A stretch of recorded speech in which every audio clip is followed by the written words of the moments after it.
이사야서 65장 17절부터 25절까지입니다.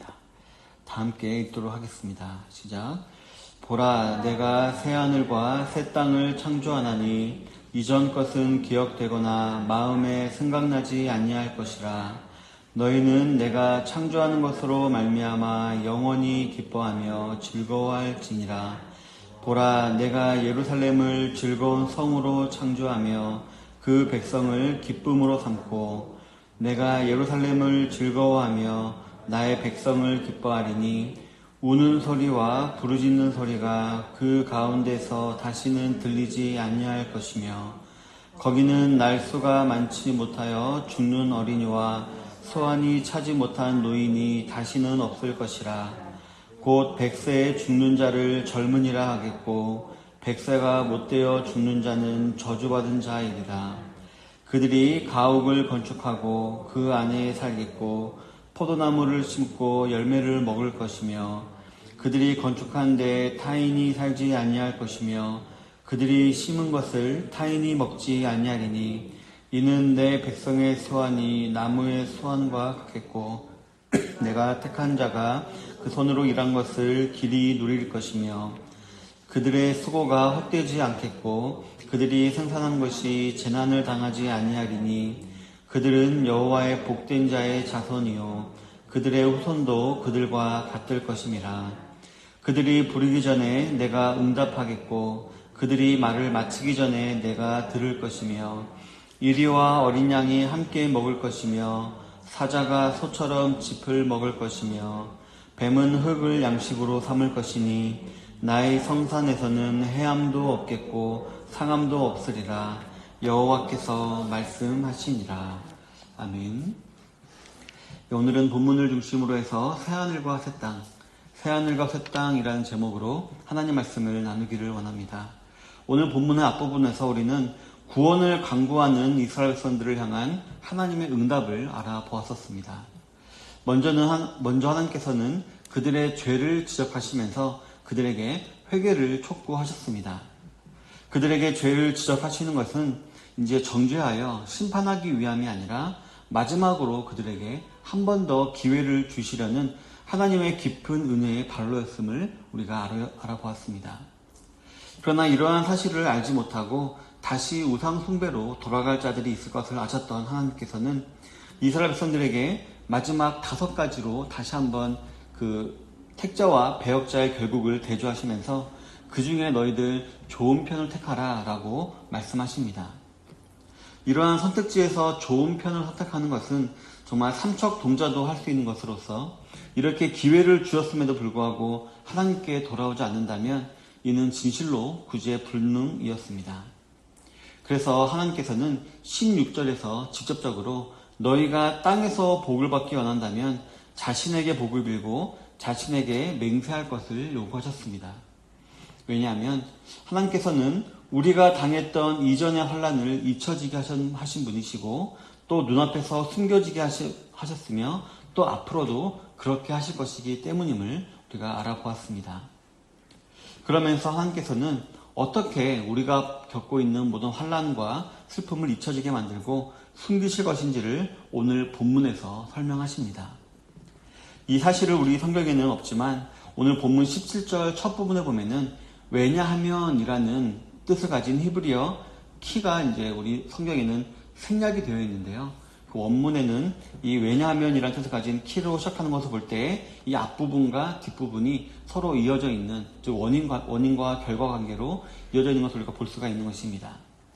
따라서 이 왜냐하면 이라는 단어를 삽입해서 우리가 다시 설명해 본다면 바로 하나님께서 새 하늘과 새 땅을 창조하심을 통해서 우리가 겪었던 이전의 모든 슬픔이나 아픔은 다 기억되거나 마음에 생각나지 않게 하실 것이다. 즉 우리의 환난을 잊게 하실 것이다 라고 말씀하고 계신 것입니다. 그렇기 때문에 우리는 신적인 능력의 나타남을 기대하며 의를 행해야 하고 우상숭배를 버리고 하나님께 복을 구해야 하는 것입니다. 그런데 이어지는 18절 이하에 보면은 하나님께서는 이 새하늘과 새 땅을 새롭게 창조하실 예루살렘, 즉 새 예루살렘이라고 부르는 것을 우리가 볼 수가 있습니다. 그리고 그 예루살렘이 어떤 특징을 가지게 될 것인지도 설명하십니다. 즉 장차 언급될 이 새 예루살렘 특징으로 말미암아 이전 것은 기억도 나지 않고 생각도 나지 않게 될 것이다 라고 말씀하고 계신 것입니다. 그리고 이 새 예루살렘의 특징, 바로 우리의 모든 슬픔과 아픔을 다 잊혀버리게 할 만큼 우리에게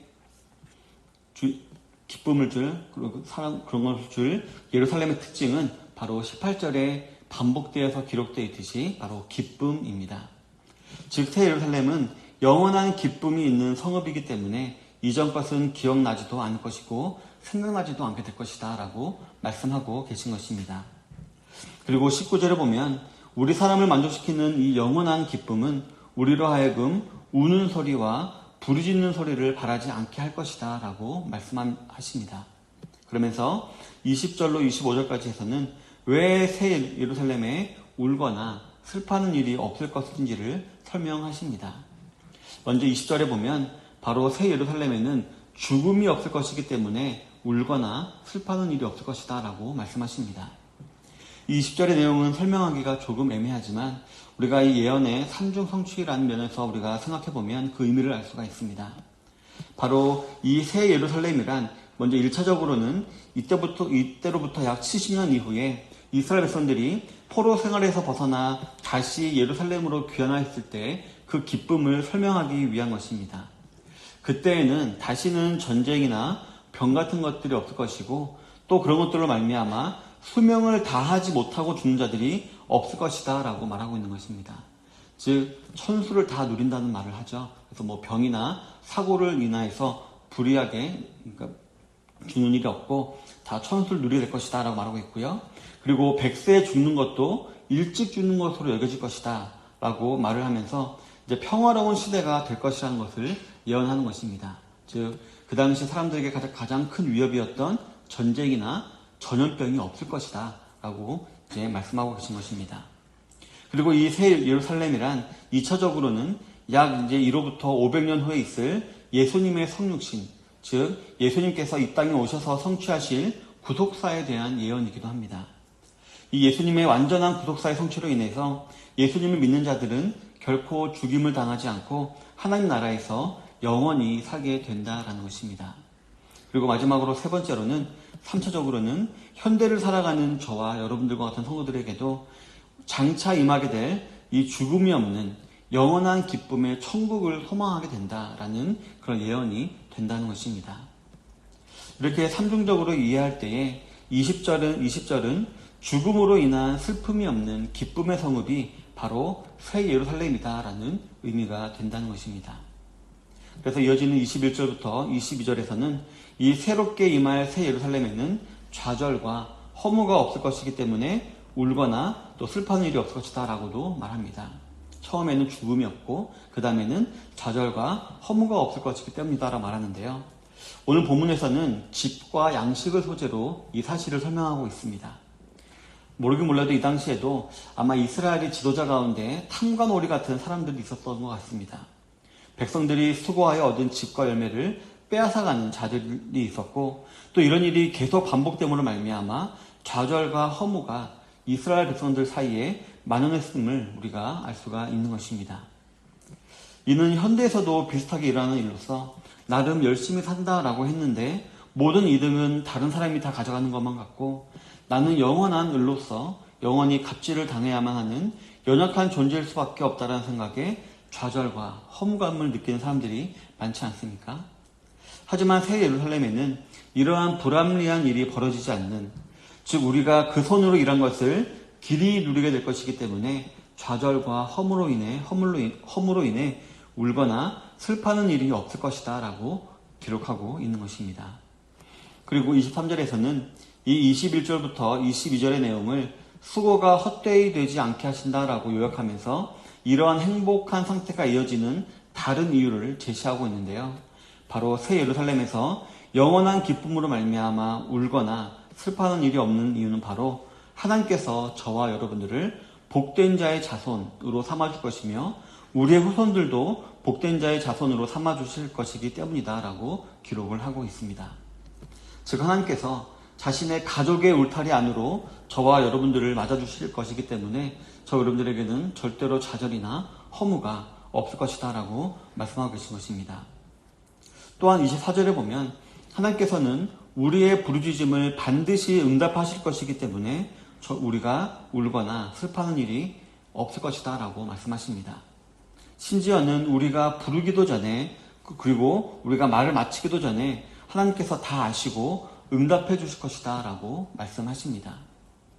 이 말은 우리가 하나님과 완벽한 교제를 나눈다는 말로서 우리의 복의 근원인 하나님과 항상 연결되어 완전한 평안을 누리게 된다라는 의미입니다. 마지막으로 25절에 보면 새롭게 임할 새 예루살렘에는 완전하고 영원한 평화가 임하게 될 것이기 때문에 우는 것이나 슬퍼하는 것이 없게 될 것이다 라고 말씀하고 계십니다. 잘 아시다시피 하나님과 우리 인간 사이의 평화가 이제 깨어지자 자연스럽게 하나님과 인간 사이의 평화만 깨진 것이 아니라 사람과 동물 사이 그리고 사람과 자연 사이의 모든 평화도 다 깨어지게 되었습니다. 그래서 우리 사람의 타락으로 말미암아 동물들도 그리고 이 땅의 모든 생물들이 다 타락을 하게 된 것입니다. 그래서 한 가지 예로 동물과 사람은 마치 이제 서로를 이제 적으로 간주하면서 공격을 하기도 하고 공격을 당하기도 했던 것이었습니다. 그렇지만 이제 새 예루살렘에는 영원하고 완전한 평화가 임하게 될 것이기 때문에 서로 해하거나 상하게 하는 것이 없고 평화롭게 지내는 것이 될 것이다 라고 말씀하고 계시는 것입니다. 우리가 어렸을 때 불렀던 찬양인 그 나라가 오면은 뭐 독수아굴에 손을 놓고 어린아이가 손해도 뭐 다치지 않고 뭐 이렇게 떠뛰도는 그런 장면이 오늘 본문에 기록이 되어 있는 것입니다. 이러한 5가지 이유로 말미암아 이제 이 새 예루살렘에는 우는 것이나 슬퍼하는 것이 없는 기쁨의 성읍이 될 것이다 라고 하나님께서 말씀하셨던 것이었습니다. 사랑하는 성도 여러분, 기독교 신앙에 천국이 없다면 마치 안고 없는 찐빵과 같을 것이다 라는 말을 드린 적이 있습니다. 그러나 현대에서는 이 천국이라는 개념이 어린 아이들이나 홀릴 만한 그런 유치한 개념으로 여겨지기도 합니다. 그래서 많은 교회에서 천국과 지옥의 설교보다는 이 땅에서 우리가 어떻게 하면 복을 받을 수 있고 또 어떤 것이 정의로운 삶이고 또 어떻게 사는 삶이 행복한 삶인지 또 다른 사람들에게 인정받는 삶인지에 대한 설교를 자신들도 모르는 사이에 더 많이 하곤 하는 것입니다. 하지만 과연 이 새 예루살렘, 즉 천국이 어린아이들에게만 필요한 설교 제목일까요? 그렇지 않습니다. 하나님께서는 저 여러분들의 신앙과 신앙생활이 절대로 헛되지 않을 것이라는 사실을 믿게 하기 위하여서 가장 심혈을 기르고 계신 것이 바로 천국이기 때문입니다. 성도 여러분, 정말 경제도 점점 어려워지고 날씨도 점점 더워지고 그래서 힘도 들고 슬픔과 아픔도 있는 이 세상의 저 여러분들은 필요 이상의 큰 의미를 부여해서는 안 됩니다. 이 세상 것들에 우리가 필요 이상으로 큰 의미를 부여할 때 우리는 하나님을 떠나거나 우상 숭배에 빠지게 되기 때문입니다. 따라서 그보다는 오늘 본문에서 하나님께서 저와 여러분들에게 약속하고 계신 영원한 기쁨의 새 예루살렘인 천국을 소망하시면서 오늘 하루도 힘있게 승리하며 나아가시는 성도님들이 다 되시기를 바랍니다.